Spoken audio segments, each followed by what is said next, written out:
आणि आता बातम्या पाहूयात सविस्तर। एक मोठी बातमी आहे राजकीय वर्तुळातनं। पार्थ पवारांच्या बैठकीत नेत्यांना काही सूचना करण्यात आल्या आहेत। पार्थ पवारांनी एक बैठक घेतली होती आणि त्याच बैठकीतली इनसाइड स्टोरी एनडीटीव्ही मराठीच्या हाती लागली आहे। पक्षातील अंतर्गत वाद मिटवून लोकांसमोर जा, पक्षात काही अडचण असेल तर वरिष्ठांना सांगा। सच्चिदानंद सिंह यांच्यावर लवकरच कारवाई करण्याची देखील शक्यता या बैठकीच्या माध्यमातून वर्तवण्यात आली आहे, अशी माहिती आता सूत्रांकडून मिळतेय। इनसाइड स्टोरी आपण पाहतोय या बैठकीत काय काय घडलं याची।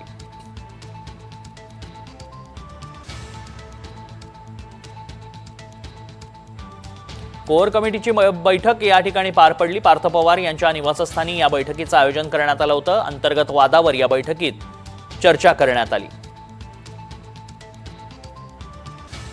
पक्षातील अंतर्गत वाद मिटवून लोकांसमोर जाण्याच्या सूचना पार्थ पवारांनी पक्षातील पदाधिकाऱ्यांना दिल्यात। पक्षात काही अडचण असेल तर वरिष्ठांना देखील सांगण्याच्या सूचना पार्थ पवारांकडून देण्यात आल्या।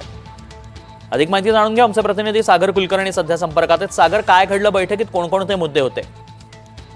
प्रामुख्याने काही दिवसांपूर्वी शरद पवार आणि पार्थ पवारांची चर्चा झाली होती आणि या विषयावरच या बैठकीमध्ये अनेकांनी प्रश्न उपस्थित केले। याच्यावरून जवळपास दिसून येते की पार्थ पवार आणि शरद पवारांची भेट कुठेतरी पक्षातल्याच अंतर्गत नेत्यांना एक चिंतेचं वातावरण भविष्यात निर्माण होणार का, अशी एक चर्चा होती ती अधोरेखित करतात। या बैठकीमध्ये पार्थ पवारांनी स्वतः शरद पवारांच्या भेटीच्या संदर्भातलं कारण सांगण्यात आलेलं आहे। कौटुंबिक आणि तसंच काही राजकीय चर्चा सुरू झाल्याचा त्यांनी उल्लेख केलेला आहे।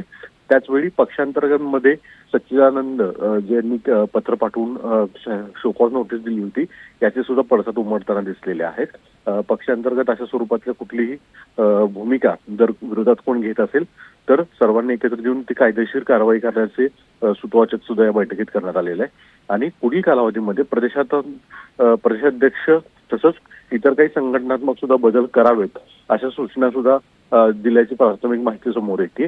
अर्थात याबाबत ज्यावेळेस विचारणा केली होती तटकरे यांना, त्यावेळेस त्यांनी मात्र त्याला नकारात्मक भूमिका घेतलेली आहे। पण पुढील कालावधीमध्ये सुद्धा राष्ट्रवादीमध्ये काही प्रदेश संघटनात्मक बदल होत आहेत आणि त्या धर्तीवर सुद्धा प्राथमिक चर्चा या बैठकीत झाल्याची माहिती आता समोर येते। नक्कीच, धन्यवाद सागर, आपण दिलेल्या सगळ्या सविस्तर माहितीसाठी।